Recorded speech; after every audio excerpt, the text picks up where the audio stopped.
الله العلي العظيم والحمد لله رب العالمين والصلاة والسلام على أشرف الأنبياء والمرسلين بالقاسم المصطفى محمد.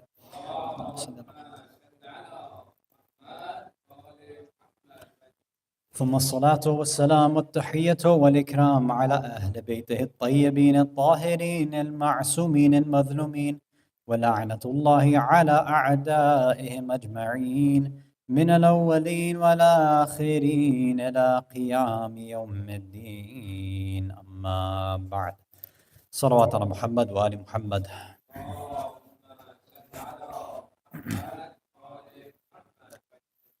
Mu'mineen, mu'minat, brothers and sisters in Islam and Iman, Salamun alaykum wa rahmatullahi wa barakatuh. Last night we started the tafsir of Surah Al-Falaq, the 113th surah of the Quran. We discussed the different opinions on whether it's a surah along with Surah Al-Nas, whether it was revealed in Mecca or Medina, the various names for the surah, which are pretty much the same as Nas, Surah Al-Nas. We went through a few of the riwayat mentioned about, in conjunction with Surah Al-Nas, about the Mu'awwidhatayn, about the benefits of recitation and how it can protect, especially how it's beneficial for those who are younger if they make a habit of reciting it 3 times at night, along with Surah Al-Nas 3 times at night, and Surah Al-Ikhlas either 100 times or if not 50 times, and the physical protection that it gives them. Then we began talking about the meaning of falaq, the idea of splitting and breaking, and why it means daybreak, the other possible meanings of falaq. And this is where then we went into the idea of shar, right? Min sharri ma khalaq. He said that Allah is asking us to seek protection using Him. We seek refuge, we run to Allah. Allah, you are the Rabb, the nurturer, the caretaker, the one who makes nur and light pierce through and eradicate darkness and evil. But then you say we're supposed to seek refuge in you and through you from min sharri ma khalaq, from the shar of what has been created. But you are al-Khaliq, so you created all this. So we said that this seems a bit strange, right? That we are seeking refuge from the one who has created this evil in the first place. So the first question that we had to answer is whether evil is created from Allah in the first place or not. We shared one opinion last night that there are some who say, yes, evil is something that exists, but Allah makes up for it by saying that there's more good than evil in the world. So yeah, Allah creates evil, but there's more good than evil. This is the way that some scholars, whether Muslim or otherwise, this is how they try to rationalize and justify it. The other group, mainly amongst our philosophers, say that no, there is no such thing as evil at the outset. Evil does not exist. Now, what we're perceiving to be evil, sure, that's something we can describe, but to say it's something that is a mawjood, that it is an existent, is not the case. It's representing something that is adam. It's non-existent. There are tangent things that you and I can discuss, right? We can talk about physical objects or other things. We can say, yes, they exist. We can describe them and attribute things to them. Evil is something different, according to our philosophers. They say evil is what is just describing the absence of good. It's not a thing in and of itself. It doesn't have its own separate, independent existence. Evil is simply when good is no longer there. So the default principle is that Allah, as Al-Khaliq, creates only khair, creates only goodness. Everything that He creates in the best form possible, right? Now that He's created it with the best form possible, He gives everything a specific function. Like, okay, based on my irada, Allah says, based on what I want you to manifest this goodness, this khair, this light in this world. And if you do, then you've done what I wanted. The problem comes in when you and I and jinn get freedom of choice and we get free will. Free will, the ability to choose, means also we have the ability to go against exactly what Allah wants. Meaning we have the ability to create evil or to do evil. Again, evil doesn't exist, but if there's someone that we're going to attribute evil to, it's not Allah, it's us or anybody who is doing something which is against the irada and the intention and the wants and desires of Allah. That's where evil is coming from. Evil is just a description of somebody doing something other than what Allah wants. Or another way that some of our scholars describe it is that it's describing deficiencies. Not that it's something there. It's that initially everything has this kamal and this perfection. When somebody or something takes that away, we call that evil. Right? If, in a good state, I have all my items, my car, my house, my family, everything is fine. If any of those things is harmed or damaged or stolen, we call that evil. Why? Because when it was in my possession, in my ownership, under my control, undamaged, then it was perfect. It was the way that it was intended to be. But when someone, either myself or another party, does something, or even, let's say, a natural disaster, anything else comes and takes something away from that, right? They harm a family member. My car gets damaged or it gets stolen. Then that perfection that I had gets lost a little bit. Not completely, but something of it got damaged. So that deficiency is another way of describing what evil is. It's when we have that full goodness in the beginning as a default, but part of it has been removed and taken away. That's another way we describe evil. And the way that the Urafa, the Sufis describe evil is that whereas our job and our intention in life and our purpose and our mission, our maqsad, our hadaf and goal is to have that qurb, right? That closeness, that taqarrub, right? To be near Allah, to have that meeting, that mulaqat. So anytime we do not achieve that, somebody prevents us or we prevent ourselves, which is normally the case, by doing something that Allah doesn't want, what does that do? It creates a distance. So we were looking for qurb and we create bu'd, we create distance. That distance from Allah, that distance from the one who is just pure nur, pure wujud and existence, that distance is what's known as evil. So it's being farther and farther from Allah's light. That's what's considered evil. And especially at the higher levels for individuals, just the fact that they exist in a manner, even if let's say they're not committing any sins, the fact that they are distant from Allah, they consider them to be living a life of shar and of evil. Because they say, I'm not as close to Allah as I should be. The perfections that I should be manifesting, I'm not manifesting them. The names of Allah that I should be reflecting, I'm not reflecting. So this is my evil. This is what I'm doing. Rather than reflecting Allah's light, His nur, His names, I have decided to manifest and exert and implement my own will in an arrogant, stubborn manner, which is described as evil. Now, we might have all of these, different explanations there, but how does the Quran describe that, right? Because we say, okay, even if we do say that fine, Allah didn't create evil, it's us, right? We do evil things, meaning we do things that Allah doesn't want, fine. But at the end of the day, how is it happening? Allah is saying over here, min sharri ma khalaq. So what is being described? How do we contextualize and connect the concept of evil to Allah? Because everything has to have a connection to Allah. It's not like it's independent of Him. So how do we actually make that connection? And one possible way is in the Quran. When you look at the story around the time, or actually after the death of Nabi Sulaiman alayhi salam. After Nabi Sulaiman, most of you know the general story. This is where there was a lot of individuals engaging in sihr and magic and conjuring and harnessing and controlling jinn, right? And things like that. So the Quran relays a story. And this story is about, there's a difference of opinion about whether these two individuals named Harut and Marut. They're either two angels or two individuals who were magicians. That's not important for us right now. Basically, in the ayah, Allah starts to mention and describe how they were engaging in teaching humans magic. So the famous opinion is that these were two angels that were teaching people magic. Because after the time of Nabi Sulaiman, people were still engaging in black magic. So Allah allowed these two angels, Harut and Marut, go down and teach humans magic so they can counter black magic. Basically teach them white magic so they can counter the black magic, right? That was the idea.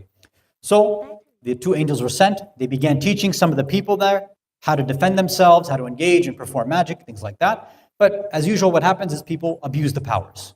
They started using it for their own means, their own power, their own nafs, etc. So Allah addresses this in the Quran as well.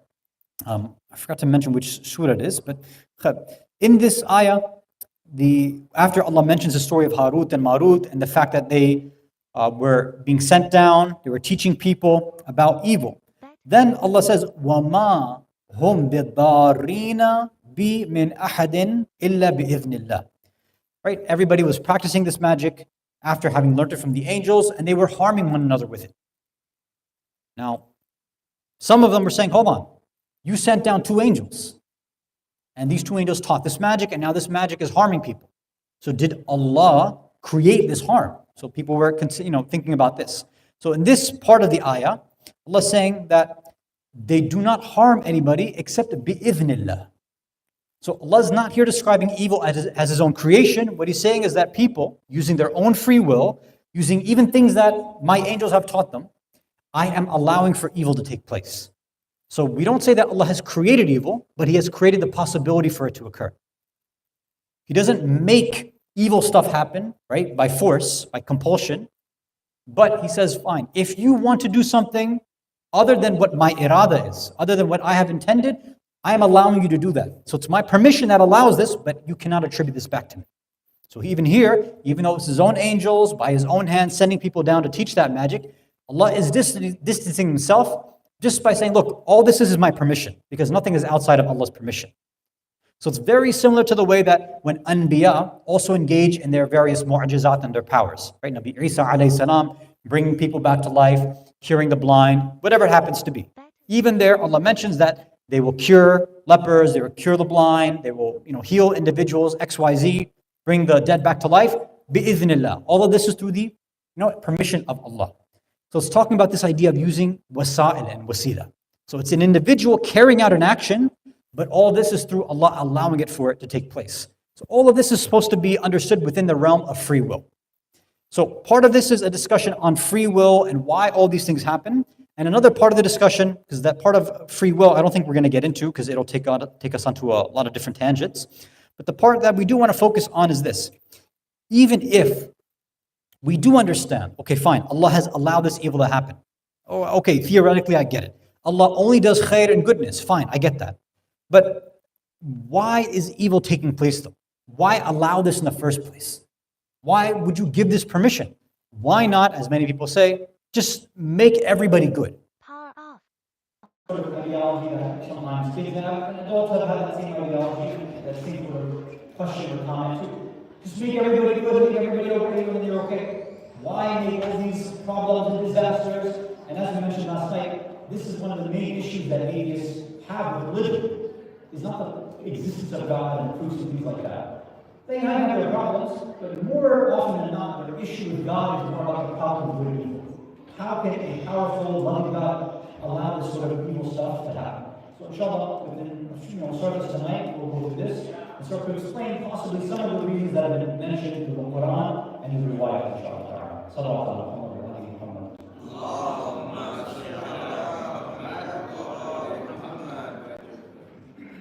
So this discussion about the purpose, the reason for the allowance of evil to take place. As I said, a part of the discussion is more about free will, or more importantly, the purpose of our creation. That is a separate topic. I didn't plan on addressing it because it deserves its own bunch of lectures. If anyone's interested, we can maybe devote an hour to that if somebody gives that feedback. Otherwise, what we were just going to address was the problem of evil itself. Meaning, that we theoretically know that Allah doesn't do injustice. He's not a zalim, we know that Allah only does khair, He only perfects things, He guides them, we know that. But we still see evil. We see crime, we see unjust punishments happening, we see torture, we see oppression, violence, we see all this stuff. Why is this happening? And another part of that, as we mentioned last night, is for those who are trying to do good, whether Muslims or otherwise, people who are striving to go towards truth, why do bad things happen to them? If they're trying to do what's right, shouldn't they always be dealt with justly? Why do bad things happen and evil things happen to them? Why are innocent people who are suffering in natural disasters, or they're suffering at the hands of tyrants and oppressors? It doesn't make sense. Or the other way around. Why are the worst of the worst individuals throughout mankind, the worst oppressors, tyrants, dictators, presidents, prime ministers, all these celebrities, people who abuse themselves and other individuals, why are they living, quote-unquote, living the best life possible? power, money, fame, notoriety, all of this. Shouldn't people of haqq have that? Why are we kept unknown? And people of falsehood, why are they given so much influence and power? So people think that things are happening, vice versa. So we'll go through some of the reasons, inshallah, tonight. There's reasons that are described in philosophy. I probably won't go through some of those. Maybe I'll mention quickly one of the points either tonight or tomorrow that Shaykh al brings in Al-Ilahi and divine justice. Otherwise, we'll go through some of the basic points that they mentioned in Quran. So first reason. Now, I know that some individuals, we are, as Floridians, the weather here has been strange for the past few months, right? This kind of cold weather shouldn't have been taking place this day, right? It should have warmed up by now. But with all this random weather change, with it getting cold and getting cool in the morning and in the evening, random wind happening, people are getting sick, especially kids, right? Those of you who have kids, as kids have been wanting to go outside and wanting to play. And when it does get cool, usually, if we want to try to protect them, we say, look, before you go outside, put on a hat, or put on a scarf, or put on a jacket, right? Because it's going to get cold, and if you get cold, you're going to get sick. Now, I'm making a medical recommendation there of actually whether you cover up and protect you or not, but that's at least what we tell our kids, is that you have to cover up so you don't get sick, right, when it's cold outside. What happens is that every kid does the same thing. They already say, no, I'm fine. It's not cold, I don't need a jacket, I don't need a hat, I don't need a scarf, I'm okay. It's not cold. You get outside, of course they're freezing, but they can't tell you that anymore, right? Because they're already cold enough. So they're out there, they're freezing, they're playing, they come back inside, they're sniffling a little bit, and you're like, that's not a good sign. They go to sleep, and they wake up, and they feel terrible, and they get sick. And although we shouldn't be doing it as parents, what we usually do, I told you so, right? I told you you needed to bundle up, and now look what happened, we got sick, right? So, how much do you think our kids would actually listen to us if we had told them over and over again there's a possibility you can get sick if you go outside in this kind of weather? And they didn't go outside in the worst weather, and they never got sick. Then they would just be on top of it. They'd say, look, I know what I'm doing. My parents have no idea what they're doing. I'm fine. I'm okay. And maybe my parents don't know what they're doing, so in other realms, maybe it's okay to have sugar all the time. Maybe I can't have ice cream for breakfast. Maybe I can watch, 20 hours a day and it's okay. I can play video games all day and it's fine. Right? They'll develop that arrogance and that stubbornness because they're never being harmed. One of the reasons why harm comes, this deficiency of this quote-unquote evil happens, is to put us in our place, especially the arrogant ones, to say, look, maybe you don't know everything. Maybe you can't protect yourself all the time. Maybe there's certain variables you don't understand.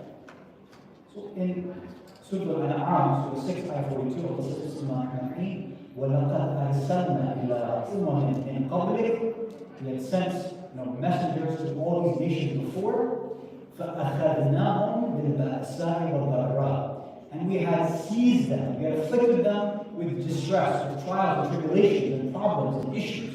Right? Why? لَعَلَّهُمْ يَتَضَرَّعُونَ. So that maybe they might humble themselves a little bit.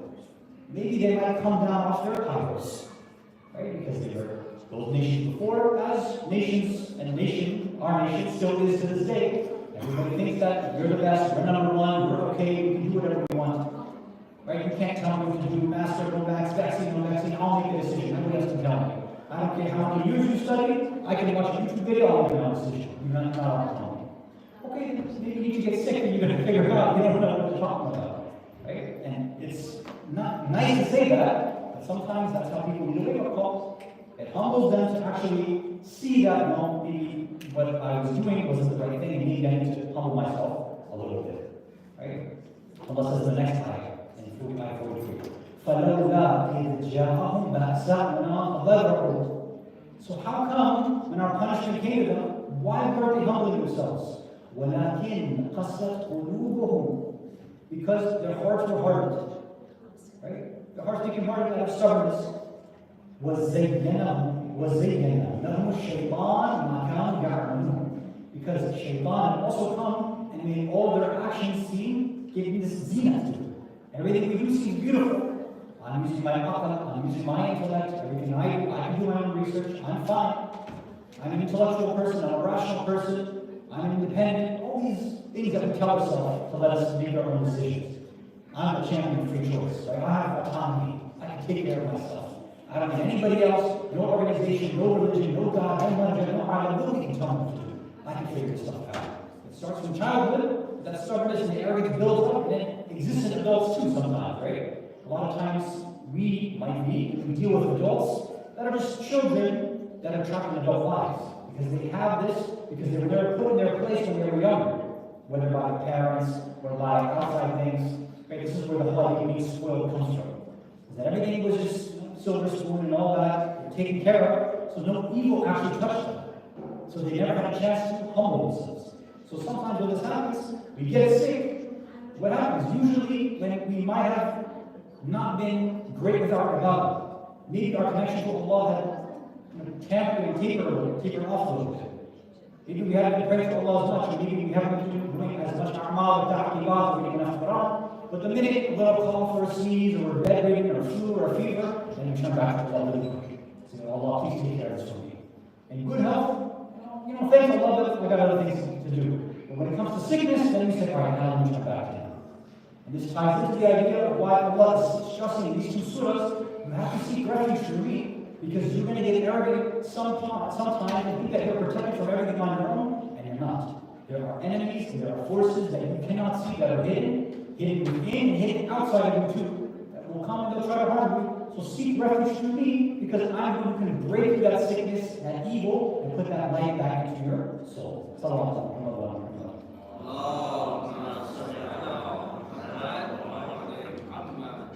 The best example of this is when teenagers first get their license, right? The way they start driving initially, we all probably do the same thing, right? First got our license, we drove like Formula 1 NASCAR drivers, right? Just went crazy, drove however fast we wanted to. And then after we got our first accident, our first ticket, then we started driving like old ladies. Excuse me, no old ladies. You know what I mean, right? We slowed down. Okay, I'm just going to stay in the right lane. 10 and 2, 10 and 2. I'm going to check on my mirrors and belt on and everything. And we change our behavior after something like that takes place, right? Yeah. There's an interesting story that is related to this topic too.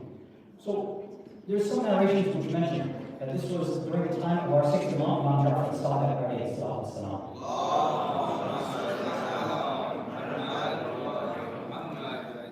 So a companion of the sixth Imams comes to him once, to his house, and says, there's another of our other friends and companions that I haven't visited in a while. I'm going to go pay him a visit. Ya Abdullah, would you like to join me and come visit him? And the Imam says, okay, let's go and visit him. So they go to this other companion's house, they can visit, they sit down, right? Ta'aruf and all that, and salam, dua, all that good stuff. The Imam and the initial companion are sitting down in the other person's house. And as they're sitting down, so on that other person's house, there are some shelves, and there's various food and other supplies on the person's shelf.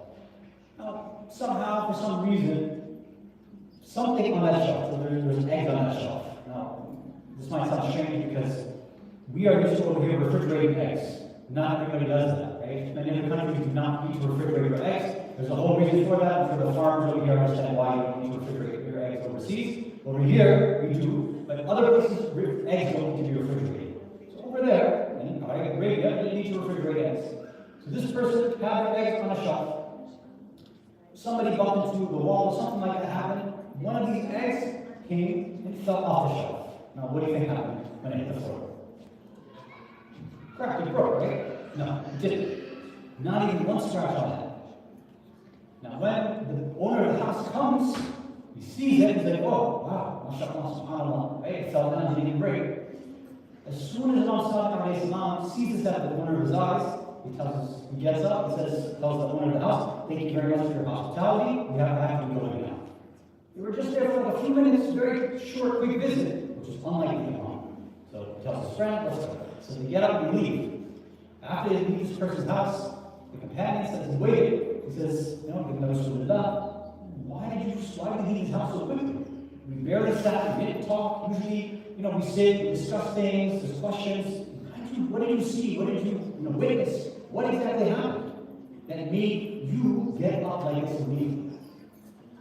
He said, you saw what took place. That this egg fell off the shelf, and not even a scratch, not even a crack was on it. He said that this person is so man'un, is so cursed because of his behavior, because of his stubbornness, that Allah won't even give him this kind of difficulty in his life. So, now what's the point here? Why is this person cursed? So normally, when small little difficulties take place in a person's life, someone who has even an ounce of humility within them will reflect back and say, all right, maybe there's something wrong that I'm doing. Let me think back. Is there some sin that I'm doing that I have to stop? Have I wronged somebody? Have I not given enough sadaqah? They'll think about something. Like, all right, there's too many bad things happening right now. I know the default for a lot of people is that it's not that, right? Somebody gave an evil eye, but that's usually not the case, right? Usually it's something that we've done. And this situation, when it comes to certain individuals, Allah doesn't allow any test or any difficulty to happen to them. Why? Because they're not humble. Nothing will open their eyes or hearts anymore. So Allah says, I'm not going to waste my time with you. So instead, you get zero punishment and zero trials and tribulations. But there's a reason why that happens, and inshallah, over the next few nights, we'll mention why that does take place. Salawat Allah.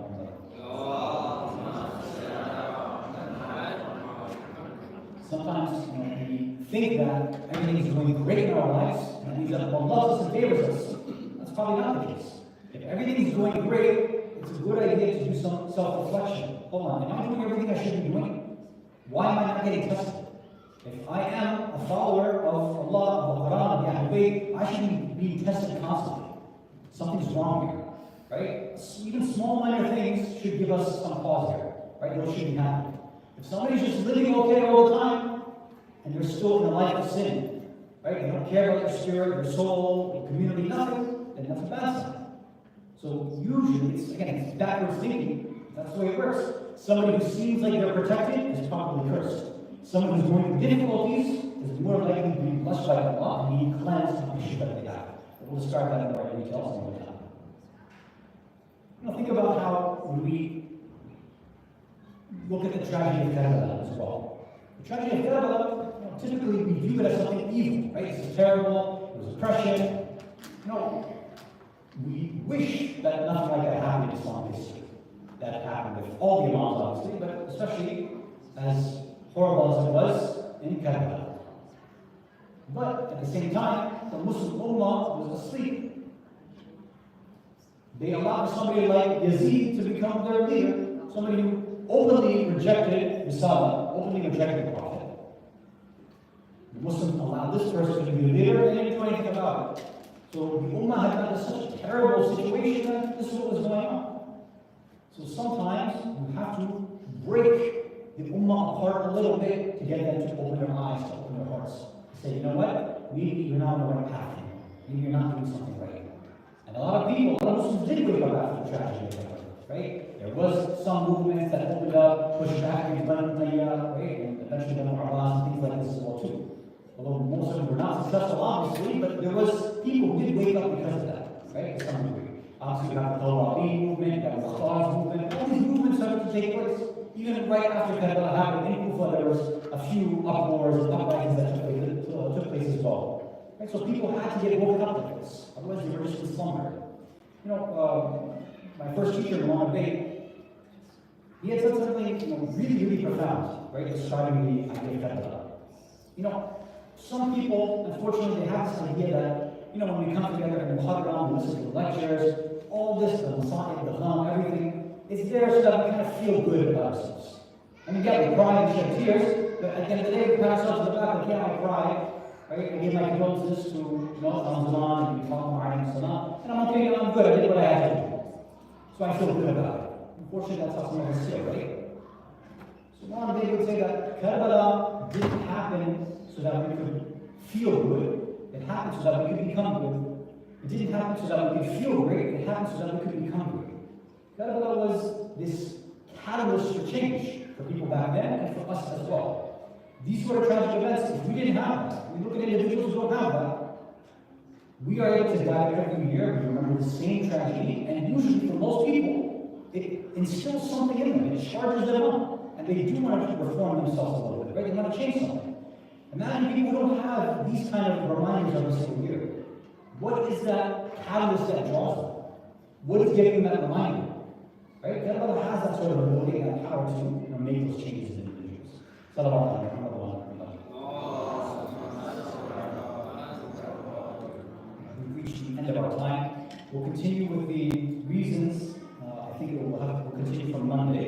since tomorrow night we'll be commemorating the Wafa anniversary of Sayyidina Khadija alayhi salam. Before we end, just one quick announcement as well. I don't know if I've ever made it here before. So a lot of people, they ask me about children's books, Islamic books. So usually I'll give recommendations. And there's a lot of, more and more now, there's a lot more good publishers that are coming out with books for kids, for different age ranges. Most of you know, kids, for example, right, they've been putting out a lot of books, doing a lot of work. And most of their books are in the range for, let's say, toddlers, those learning to read, or those who can read, right? That's typically the range most people find. There's a few ranges that haven't really been taken care of yet, right? Where it's very few and far between. For example, there's no books for tweens yet, right? And kids enjoy reading about, let's say, fantasy novels, things like that. We don't really have much out there yet.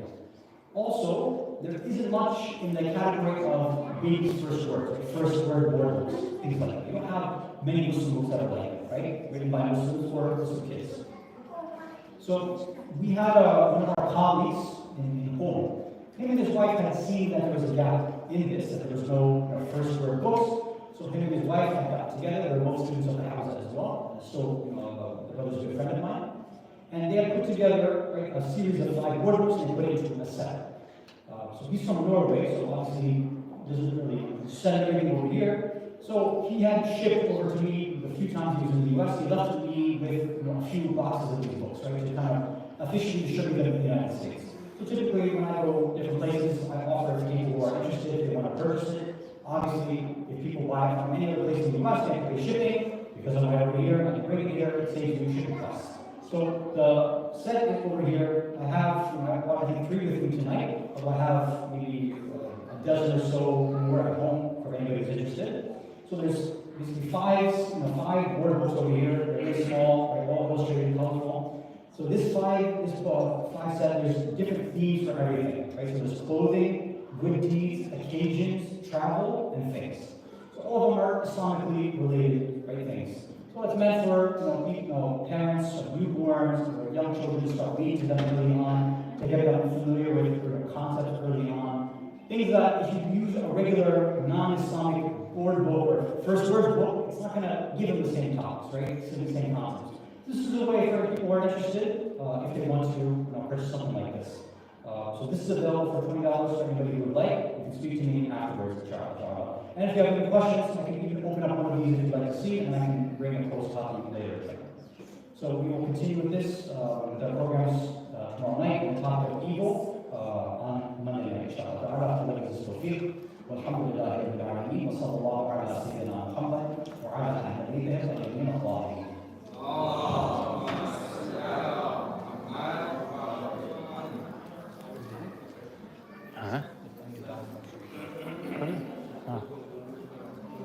I hope it's made it.